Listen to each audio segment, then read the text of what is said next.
কিমান সুৰক্ষিত মাৰুতিৰ বাহন ডাঙৰ দুৰ্ঘটনাত ৰক্ষা পৰিবনে আপোনাৰ প্ৰাণ নিখা চৰাইদেউৰ হাপেখাটিৰ 52 নং ৰাষ্ট্ৰীয় ঘাইপথত সংঘটিত হৈছিল টাটা পাঞ্চ আৰু মাৰুতি ভানৰ মুখামুখি সংঘৰ্ষ A06Z8426 নম্বৰৰ এই মাৰুতি ভানখনলৈ চাওক দুৰ্ঘটনাটো ইমানেই ভয়ংকৰ আছিল যে চূৰ্ণ বিচূৰ্ণ হৈ পৰিছে ভানখন এই হুকাবহ দুৰ্ঘটনাত নিহত হয় দুই ভাতৃ মৰাণ ভূমিজ আৰু তাৰা ভূমিজ গুৰুতৰভাৱে আহত হয় 3 বছৰীয়া সন্তান বিতুপন ভূমিজ সন্তানটি বৰ্তমান সংকটজনক অৱস্থাত চিকিৎসাধীন AJ0833 নম্বৰৰ টাটা পাঞ্চ বাহন পাঞ্চ বাহনখনৰ ভিতৰত আছিল অক্ষয়জ্যোতি ভট্টাচাৰ্য নামৰ লোকজন বাহনখনৰ সন্মুখভাগ ক্ষতিগ্ৰস্ত হৈছে যদিও ভিতৰত থকা অক্ষয়জ্যোতি সামান্য পৰিমাণেহে আঘাতপ্ৰাপ্ত হৈছে গতিকে আপুনি ভাবক কিমান সুৰক্ষিত মাৰুতিৰ বাহন কালি নিশা প্ৰায় 11:30 মান বজাত আমাৰ নপথাৰ গাঁৱৰ বাসিন্দা শ্ৰী বিজয় ভূমিজ আৰু লগতে ভাতৃ তাৰা ভূমিজ তেওঁলোকে নিজেই আমাৰ হাপেখাটি আমাৰ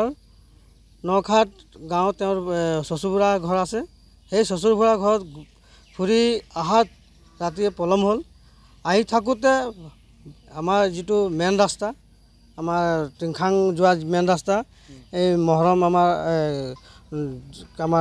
পিঠাগুটিৰ যিটো আমাৰ দলং মহৰম যিটো আমাৰ চৰাইদেউ ডিষ্ট্ৰিক্ট আৰু ডিব্ৰুগড় ডিষ্ট্ৰিক্ট যিটো আছে সীমা সেই সন্মুখতে আমাৰ দুজন তাৰা ভূমিজ আৰু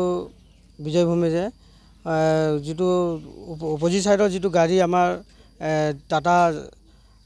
পাঞ্চ আছে সেই টাটা পাঞ্চে মানে খুন্দিয়াই মতিয়াই তেওঁ আজি ঘাত কৰি মৃত্যুবৰণ হয় আমি দুজন আছিলে আৰু তেওঁ গাড়ীত 3জন আছিলে এজন তেওঁ নিজৰ ল'ৰা 3 বছৰীয়া আৰু তেওঁ ড্ৰাইভাৰ নিজে মালিক বিজয় ভূমিজ লগতে ভাতৃ তাৰা ভূমিজ আছিলে সেই দুখীয়া পৰিয়ালক আমি ন্যায় পাব লাগে আৰু তেওঁ যি পাবলগীয়া প্ৰাপ্য আৰু আমাৰ পৰিয়ালটোক যিটো বিজয় ভূমিজ আৰু তাৰা ভূমিজৰ যিটো পৰিয়ালৰ ন্যায় সেইটো পাব লাগে বুলি মই ইমানতে প্ৰশাসনক জনাইছোঁ এতিয়া আমি ট্ৰিটমেণ্টৰ মানে যিটো ৰিপৰ্ট এতিয়ালৈকে হাতত পোৱা নাই আৰু কিমান ট্ৰিটমেণ্ট কৰিব লাগে এইটো এতিয়া আমি ক'ব পৰা নাই সেই ট্ৰিটমেণ্ট আমাক কাকাই ভায়েক একেই ঘৰৰ বুলি ক'ব পাৰি সোণাৰীৰ পৰা নৱজ্যোতি টিপমীয়া অসম লাইভ 24